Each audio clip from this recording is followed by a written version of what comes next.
গীতিকার, সুরকার, সঙ্গীত পরিচালক অভিজিৎ বন্দ্যোপাধ্যায় ৯৩তম জন্মবার্ষিকী উপলক্ষে Upanishad music institute Birla academy প্রেক্ষাগৃহে এক সঙ্গীত সন্ধ্যার আয়োজন করেছিল।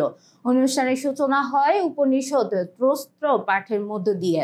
ছোটরা পরিবেশন করে আকাশ জুড়ে শুনুনি ওই বাজে ওই বাজে। অভিজিৎ বন্দ্যোপাধ্যায়ের কথা ও সুরে গান পরিবেশন করেন প্রিয়াঙ্কা মজুমদার, রুবি ঘোষ, সুস্মিতা সাউ, ঋতশ্রী বাগধি, পূর্বালী দাশগুপ্ত, সোমদত্তা ঘোষ। অভিজিৎ বন্দ্যোপাধ্যায়ের লেখা কবিতার সঙ্গে রবীন্দ্রসঙ্গীতের একটি কোলাজ পরিবেশন হয়।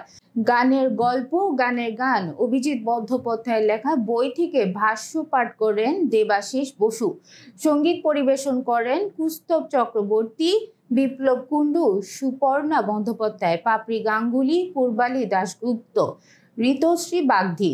সুন্দর এই মনোজ্ঞ অনুষ্ঠানটি উপস্থিত শ্রোতাদের মন জয় করেছে। সমগ্র অনুষ্ঠানটি পরিচালনা করেন উপনিষদ কর্ণধার পাপড়ি গাঙ্গুলি, সঞ্চালনা করেন দেবাশিস বসু।